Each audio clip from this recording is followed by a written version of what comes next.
Welcome to Bubna's IAS, Surat. See, I want to talk about a very important unit in ethics. The name of the unit is Contribution of Moral Thinkers and Philosophers from India and the World. So technically what happens is कि इस topic को पढ़ने के लिए लोग एक part का effort डालते हैं, बहुत सारे थिंकर विंकर ये सब पढ़ने की कोशिश करते हैं, जिसमें वो लिस्ट कभी ना खत्म हो उस स्केल पे चला जाता है.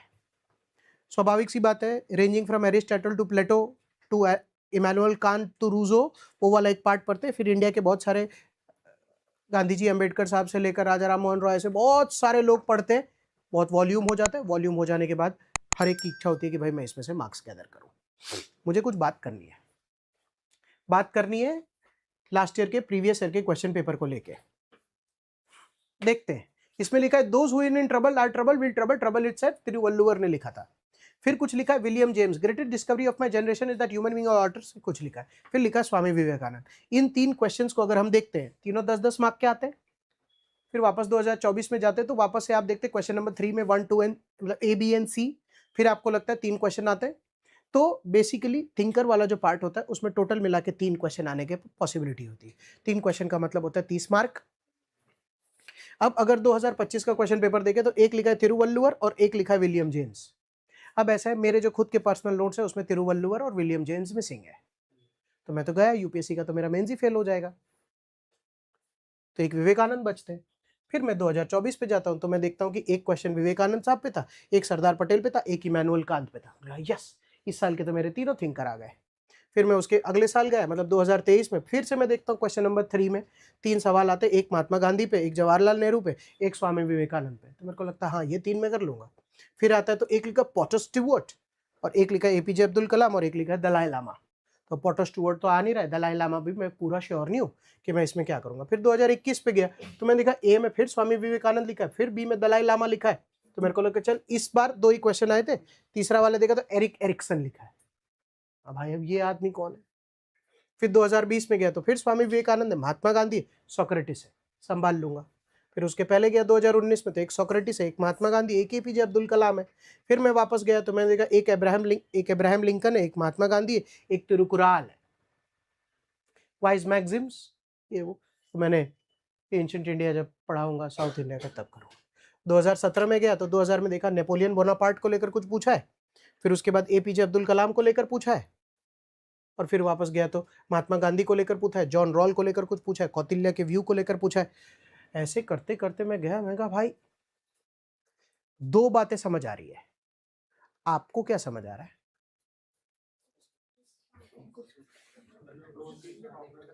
हाँ, 2-3 नाम है जो कॉमन है. उसमें स्वामी विवेकानंद, महात्मा गांधी, अब्दुल कलाम, दलाई लामा,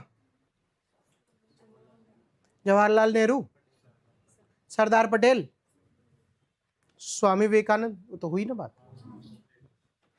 और मॉडर्न फिलोसफिकल ये वेस्टर्न फिलोसफिकल थिंकर में Socrates, Immanuel Kant, John roll,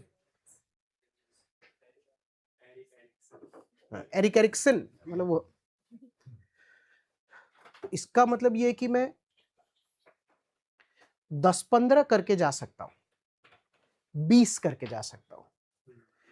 पर जो चैलेंज है वो 10-15-20 करके जाने का नहीं है ना. चैलेंज कुछ और है.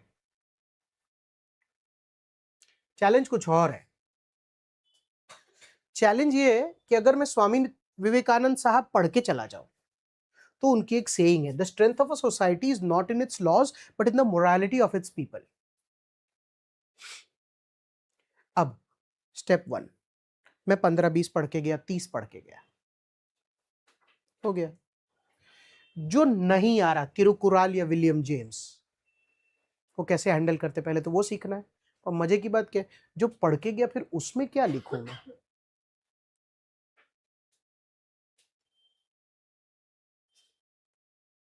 आप जब स्वामी विवेकानंद साहब के बारे में पढ़ के जाएंगे तो एक स्टेटमेंट आएगा. तो मेरा क्वेश्चन ये, तो आप 2 पेज में क्या लिखेंगे. वो शिकागो गए थे, वो आए, फिर वो इसका पार्ट थे, उनका नाम ये था, इसकी तो कोई चर्चा ही नहीं है ना. तो आप लिखेंगे क्या 2 पेज में? उनकी आइडियोलॉजी तो लिख ही नहीं सकते ना, क्योंकि उन्होंने कुछ कहा है, आपको उस पर कोई बात रखनी है। उनकी आइडियोलॉजी तो 5 आइटम में। अब कोई बोला एग्जाम्पल, इतना कितना पेज का एग्जाम्पल आता है कि तू 2 पेज लिख देगा? कोई सोच के देखते, strength of a society lies not with the morality of its people. क्या एग्जाम्पल करूं मैं? अब फिर ये बोला ऐसे जैसा ये वर्ड जाएगा। अब 2 पेज में निबंध, लॉ और कंसाइंस का वो एस्पेक्ट लेके जा सकते हैं। ओके, 2 पेज हमेशा याद रखना लिखने हैं। और थोड़ा थोड़ा अगर हर चीज लेने को लेकर बात कर रहे हैं तो थोड़ा थोड़ा हर चीज मतलब क्या? दाल चावल बता तो सही कि क्या लूं? हर चीज में आता, what is there in the platter?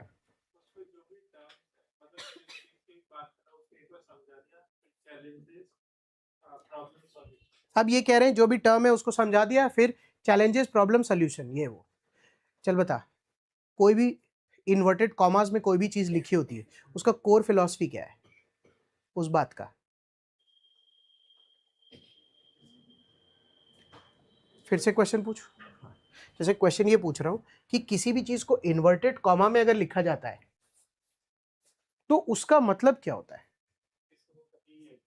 हाँ, किसी की कही एग्जैक्ट बात, पर वो बात जैसे मान ले, एग्जाम्पल ले रहा हूं, 1900 में अगर स्वामी विवेकानंद ने ये बात कही, जस्ट टेकिंग एन एग्जाम्पल, और आज 2026 में अगर ये चर्चा है, तो इससे इसका क्या तात्पर्य है?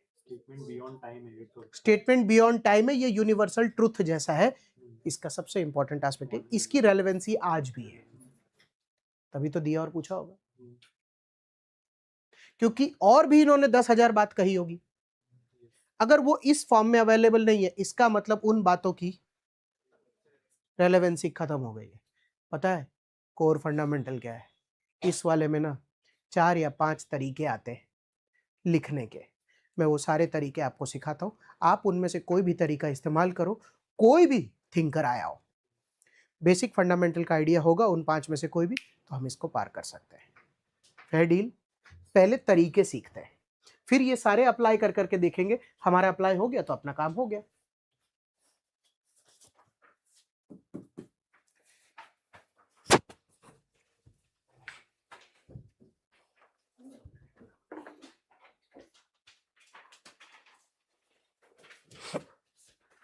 ओके, स्टाइल 1 सुनते हैं प्लीज। स्टाइल 1, ये रहा पेज, सही है। सबसे पहला पार्ट,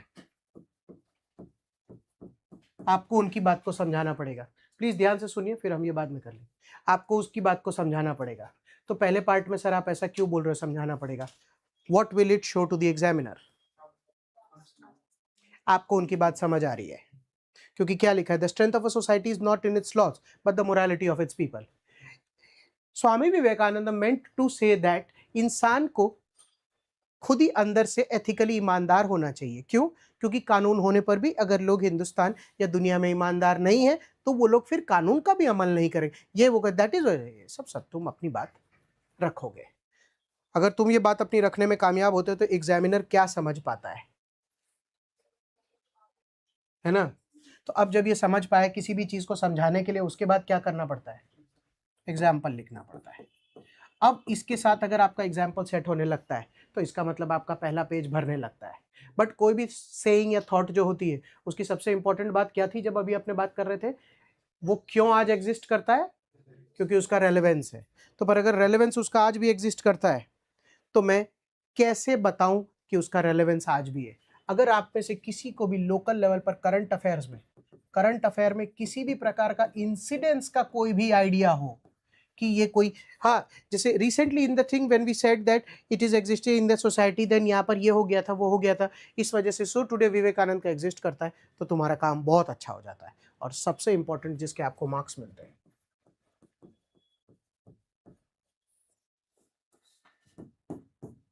वो है जब आप रेलेवेंस को लेकर बात करते हैं। जस्ट आस्किंग, जैसे फ्राइडे जब यूपीएससी का मेंस होता है, फ्राइडे को ऐसे का एग्जाम होता है, टुमारो टेक्निकली कल ऐसे का टेस्ट एग्जाम है यूपीएससी मेंस में। सैटरडे GS1, शाम को GS2, संडे GS3, शाम को GS4। तो GS4 का जब एग्जाम देने के लिए जाते हैं उसका सबसे बड़ा प्लस क्या अपनी लाइफ में, हमारे बाकी सारे सब्जेक्ट्स होकर खत्म हो गए तो हमारा करंट अफेयर वगैरह एकदम मजबूत पाया जाता है। सबसे ज्यादा किसी भी चीज की रेलेवेंसी अगर आपको देखनी करनी है आज के दिन में, तो मेरा क्वेश्चन ये है, पेस्टल जी में से कौन कौन से सेगमेंट है जिसकी सबसे ज्यादा रेलेवेंसी देखने पर ये वाले टॉपिक्स एड्रेस किए जा सकते हैं? हाँ, सोशल, सोशल, होल्ड। थिंकर्स का किस चीज से लेना देना होता है? आज के दिन में इंडिया का सबसे पॉपुलर आइटम कौन सा है? इसके अलावा सबसे ज्यादा रेलेवेंस क्या होल्ड करता है? और अगर मार्क्स कमाने हो, इंटरनेशनल का कोई भी, बैंग ऑन। ये मैं खाली एक पर्सपेक्टिव दे रहा हूं कि इसी लाइन ऑफ थॉट पे सोचेंगे तो काम फास्ट बनने लगेगा। What is the biggest challenge that these questions bring in the examination hall practically? ये आपके पूरे मेंस के एग्जाम का लास्ट 1 घंटा होता है। फ्राइडे ऐसे दे दिया, सैटरडे GS1 GS2 दे दिया, सुबह GS3 दे दिया था, GS4 में पहले 1.5 घंटे में केस स्टडी लिख चुका हूं, ये बाद के 1.5 घंटे में, बाद के 1.5 घंटे में ये क्वेश्चन नंबर 3 है, तो 1 और 2 लिखने में आधा घंटा पार हो गया। तो मैं अपने लास्ट 1 आवर के लेग में हूं, और लास्ट 1 आवर के लेग में विवेकानंद साहब की कोई बात आ रही है तो मेरा दिमाग तो बंद हो रखा है, मुझे समझ ही नहीं आ रहा है कि ये क्या कॉन्टेक्स्ट में बात हो रही है, तो मैं कैसे पुट करूं इसको। ज्यादा से ज्यादा मैं सबसे इजीली क्या कर पाता हूं, जो बात लिखी है मैं समझा पाता हूं। तो जब मैं उस बात को समझा पाता हूं तो मैं उसका कोई एग्जांपल दे पाता हूं। बिल्कुल जैसे कि अगर इस दुनिया में देखे तो वो वाला कानून के हिसाब से देखे, जैसे अभी रिसेंटली ऐसा हुआ था कि इंडिया में ये वाला जो इंसिडेंस हुआ था, इसके हिसाब से अगर कानून से ज्यादा इंसानियत की जरूरत थी, यही तो विवेकानंद बोल रहे हैं। आज अगर दुनिया में देखे तो सामाजिक रूप से इसकी बहुत कीमत है। अगर किसी का किसी पास पैसा लग गया है तो अगर किसी को किसी से पैसा मांगना है, वो दे सकता है तो ही वो दे सकता है। आप कानून का रास्ता लेंगे तो भी पैसा जरूरी नहीं है कि मिलेगा। बहुत सारे कानून एनवायरमेंट को लेकर आ चुके हैं, लेकिन फिर भी प्रदूषण बढ़ता जा रहा है। इसके पीछे का कारण लॉ नहीं, मोरालिटी है। मोरालिटी ही अब एनवायरमेंट को बचा सकता है। बात समझ आ रही है? पर टेम्पलेट होना चाहिए ना दिमाग में, फटाफट फटाफट सोचने का, तो ही ये वाला काम हो सकता है। अदरवाइज थोड़ा सा मुश्किल होने लगेगा। उस वक्त ब्रेनस्टॉर्म घर से करके जाना है, उस वक्त सिर्फ अप्लाई करना है। There is a possibility. Fair deal, ये एक तरीका है। इसी का सग्गा भाई एक और तरीका है, उसमें थोड़ा सा चेंज होता है। जैसे लोग बोलते हैं तड़का लगाकर काम करेंगे तो काम किया जा सकता है। जैसे एग्जाम्पल, पहले पार्ट में आप समझाएंगे, कोई दिक्कत नहीं। जैसे पार्ट 2 जो है ये सिमिलर लेवल पर जाएगा। बस कभी कभार लोग बोलते हैं कि सर अगर इसको माइथोलॉजी या किसी भी ऐसे कॉन्टेक्स्ट के साथ तड़का लगाकर खेल लिया जाए तो उस 13,000 पेपर में हमारे आंसर में कुछ थोड़ा सा जान आ सकता है कि भाई example, strength of society not in its law but in the morality of its people. Yes, it can be visualized in the चीर हरण in Mahabharata also. By law, Draupadi उनकी हो गई थी, but morality is what was being questioned because the morality of ये मर गया था, ultimately it led to war. So the strength of the society in Hastinapur at that point of time was seen in its morality, but law की वजह से ये सब जाने दे दिया, करते कुराते आप उसको पुट करते, and then we see in today's time period, तो फिर यहाँ पर ऐसे वाला केस हो गया था और आज के दिन में उसको यहाँ पर अप्लाई करेंगे तो ये होगा। आप खाली एक और वैरायटी क्रिएट कर सकते हैं। आपका दिमाग तब ब्रेनस्टॉर्म करने के लिए इस बात से अग्री करना चाहिए। तो सर क्या ऐसा हो सकता है कि यहाँ पर एग्जाम्पल की जगह ये वाला हर एक में चिपक जाए? I am not sure. Why are you not sure about it? 2 reason. पहला, सबका माइथोलॉजी एक जैसा अच्छा हो गया, जरूरी नहीं है कि याद आएगा। हम तो क्या कर रहे हैं, टेम्पलेट्स तैयार कर रहे हैं ताकि मैं इनमें से किसी को भी अप्लाई कर सकूं। फर्स्ट, सबका माइथोलॉजी सेम होगा ये जरूरी नहीं है। उस हीट ऑफ द मोमेंट में इंसिडेंस याद आ जाएगा, ऐसा भी जरूरी नहीं है। अच्छा, ये जो दो टेम्पलेट्स है इनमें लिखते वक्त ये पैराग्राफ फॉर्मेट्स में ज्यादा दिखने लगता है या फिर पॉइंटर्स? पैराग्राफ फॉर्मेट में ही लिखना होता है, 4 पैराग्राफ 5 पैराग्राफ। बीइंग जीएस का पेपर पॉइंटर्स में लिखना ज्यादा वैल्यू प्रोवाइड करे ऐसा कुछ भी नहीं है, एथिक्स में आप जरूरी नहीं है कि हर एक को पॉइंट फॉर्म में ही लिखेंगे, ऐसा कोई रूल या रॉकेट साइंस नहीं है इसमें। हम तो क्या बात करते हैं पता है, विवेकानंद साहब ने ये वाली बात बोली ना, इसका मतलब sun rises in the east जैसी बात है, इतना ही लिखा। अब sun rises in the east anonymous लिख दिया, अब वो एग्जाम में आ गया, अब क्या करूं मैं? तो मैं उसमें से निकलने के लिए करता हूं कि if sun rises in the east, yes, because the earth rotates, there is revolution, it is tilted in the air, so the sun doesn't rise, and actually ये वो फिर सुबह समझा दिया मैंने। Sun rises in the east मतलब जो हो रहा है वो तो होकर ही रहेगा, उसका कोई एग्जाम्पल। फिर उसके बाद बोलते हैं जैसे देखिए दुनिया चल रही है तो चलते ही रहेगी। फिर लोग कितना भी फैक्ट को डिस्टॉर्ट करने की कोशिश करें, बट फैक्ट हमेशा फैक्ट रहता है। जैसे कि इकोनॉमी में ये, एनवायरमेंट में ये कि आज 2 डिग्री से बढ़ रहा है, ये तो एक फैक्ट है, it is a similar relevance to sunrises in the east, ये वो दुनियादारी फल्ला ढेमका। तब तेरा दिमाग 2 पेज भर पाता है, अदरवाइज उस आधी लाइन को 2 पेज में सिर्फ समझा समझा के लिखना, उसका सबसे बड़ा क्वेश्चनेबल पार्ट मुझे ये लगता है कि वो तो रेलेवेंस उसका आज एग्जिस्ट करता है, इसीलिए वो कोर्ट में है ना, तो उसको बताएंगे कैसे एग्जामिनर को कि मेरे को रेलेवेंस मालूम है आज उसका, ये इसका कोड है। इस वजह से मुझे लगा इसमें 2-3 और स्टाइल है।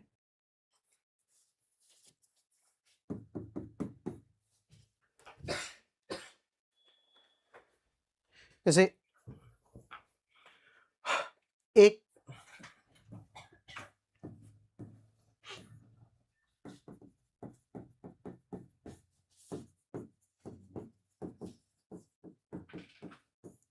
I've seen people using it, जैसे टॉपिक क्या बोल रहा है, strength of a society is not in its laws but morality of its people.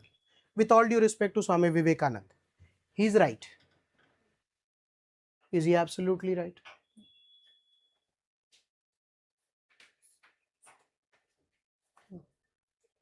क्योंकि वो क्या कह रहे हैं, strength of a society morality में होता है, कानून में नहीं।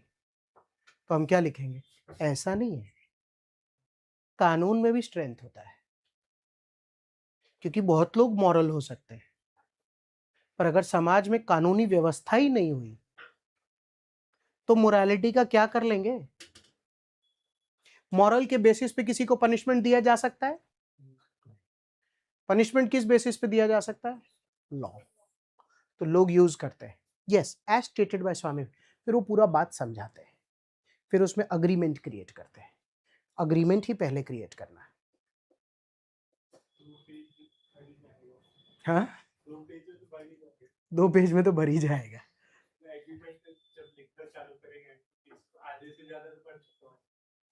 क्या चीज? हाँ, मैं बोल रहा हूँ कोशिश करना है कि यहीं रुक जाना है, ये थोड़ा स्पिल ओवर यहाँ होकर आ गया तो this is just a format. मतलब सी, यूपीएससी के मेंस का चेक्ड मेंस का पेपर कॉपी हमको मिलता नहीं, सब बच्चे अलग अलग पेपर लिखते हैं, तो क्या नहीं जानते कि इन क्वेश्चंस को कैसे लिखते हैं? क्यों? इनके अलावा के जितने क्वेश्चन, उनमें तो क्वेश्चन पूछा होता है ना, वो तो सही है, उसमें तो क्या दिक्कत है? What is corruption, how can it be solve, ठीक है, बात कर सकते हैं। पब्लिक फंडिंग क्या होती है, कहाँ से आती है, बात हो। कॉर्पोरेट गवर्नेंस क्या होता है, बात हो सकती है। एथिक्स इज बात हो सकती है।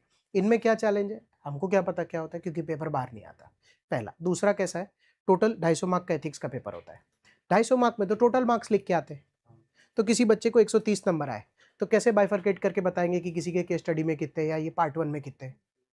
मान ले किसी ने बोला अरे सर मैंने पार्ट 1 बहुत बेस्ट लिखा था, तो अपन ने अज्यूम कर लिया कि उसके 65 मार्क्स है, अज्यूम किया है, हर एक में 5 मार्क मिले होंगे तो 65 मार्क्स है, तो इसका मतलब उसके इसमें भी 5 मार्क आए होंगे, तो 5 मार्क आए होंगे तो किस बेसिस पे 5 मार्क आए होंगे ये तो किसी को भी नहीं पता। तो हम थोड़ा एक्सपीरियंस ड्रॉ करके ये सोच रहे कि क्या क्या तरीके हो सकते होंगे किसी को इन टाइप के क्वेश्चंस को सॉल्व करने के लिए। क्यों? इनकी सबसे अजीब बात ये कि आप एक पूरा साल पढ़ सकते हो इस टॉपिक को। थिंकर्स ऑफ द वर्ल्ड, वार्ता पूरी। लोग बात भी करते 30 मार्क का आता है, पर पढ़ के भी क्या लिखूंगा, कैसे लिखूंगा? तो इसका चैलेंज है। फिर एक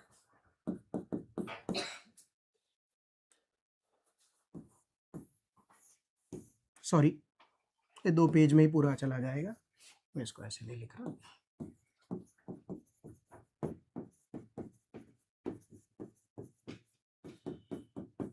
वर्ड से खेलते हैं। What did he mean? Why did he mean to say that?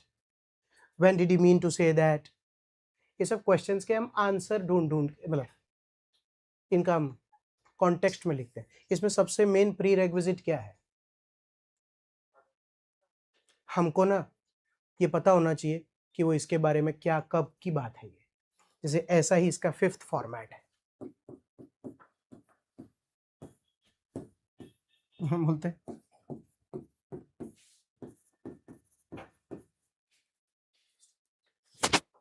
आपको पता हो ना, अगर रेयर होता है पर हो तो सकता ही है कि कभी कोई ऐसे फिलोसफर आ गए जिनकी कोई बात है और आपको ये पता है कि कब उन्होंने किस संदर्भ में किस इंसिडेंस में बात कही थी, तो बल्ले बल्ले आपकी।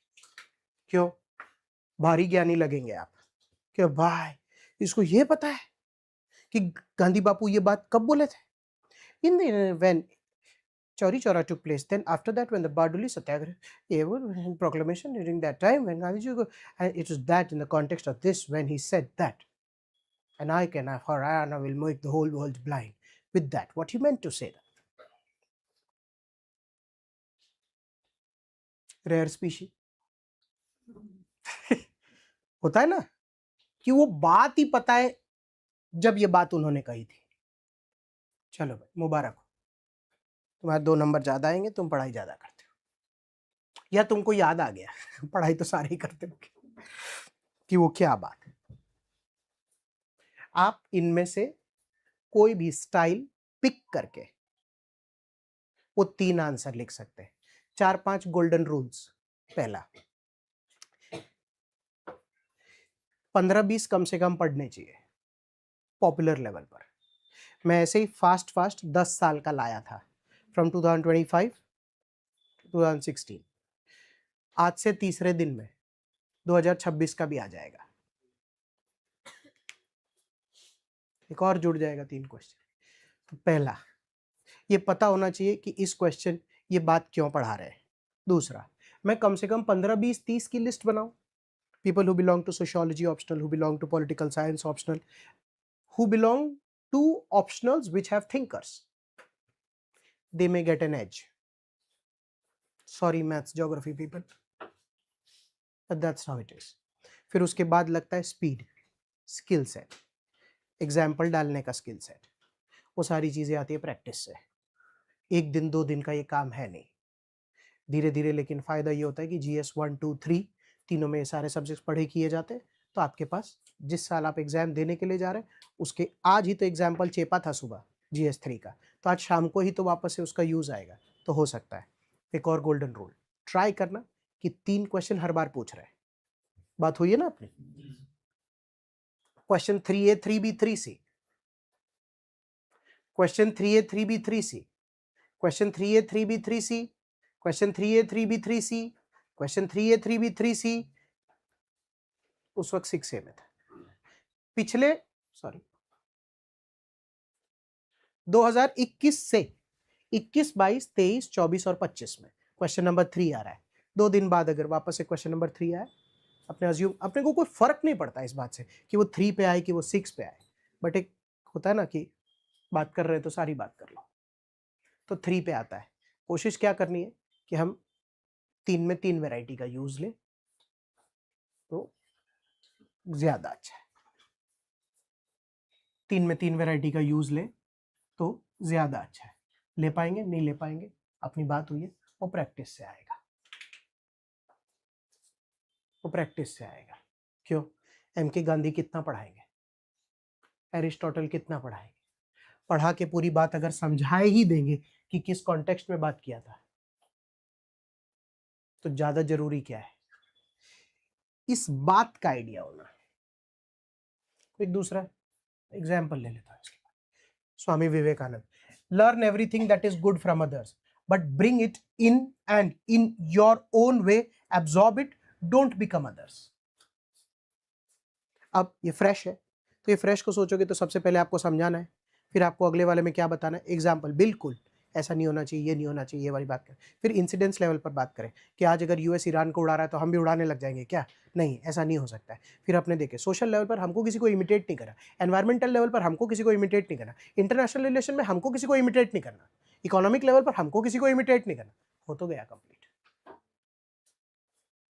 ट्राई करके देखोगे तो सेट होगा, प्रैक्टिस मांगता है। पहले लोग बोलते थे कि सर इतने सारे थिंकर कहां से किधर पढ़ के जाना,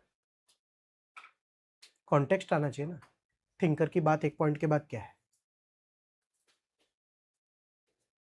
ये तो कहीं बोल ही नहीं रहे ना कि ये उन्होंने कहा है तो अब उनकी पूरी गाथा बताओ। पेपर तो एथिक्स का है, तो क्या बताना है, एथिकली इस बात का रेलेवेंस आज के दिन में कितना होल्ड करता है, तो वो तो आप अपने आंसर से बता ही सकते हैं ना, अलग अलग डायस्पोरा और डोमेन लेकर। बात समझ में आ रही है क्या? Anybody anything to ask? If you want, you can go through the question also.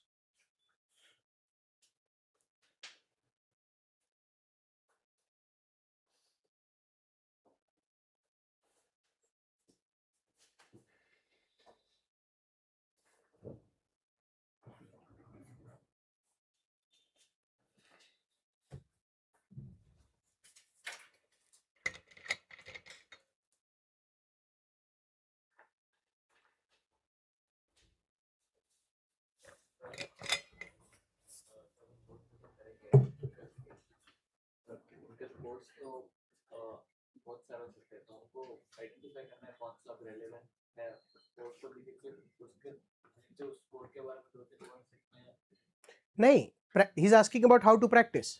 Supposedly, just taking an example, आप गूगल पे गए, आपने बोला all good quotes of Mahatma Gandhi, तो आपके पास कोट्स आ गए, तो आप कोट में से कम 2 पेज लिखने की क्षमता रखें ना, क्योंकि सारे quotes more often than not ethical level पर कुछ ना कुछ तो रेलेवेंसी रखते ही होंगे ना। तो आपको ये वाला पार्ट तो प्रैक्टिस का है, क्योंकि गांधी जी के बारे में तो अब जानना ही नहीं है, वो तो हिस्ट्री में पढ़ के मान लिया हो ही गया है, और जितनी जानकारी चाहिए थी वो तो अपने पास है ही अवेलेबल। आंसर राइटिंग से ही इंप्रूव होगा, आप नहीं तो अलग अलग थिंकर का कितना बनाएंगे, कैसे बनाएंगे। बात समझ आ रही है? फिर थैंक यू।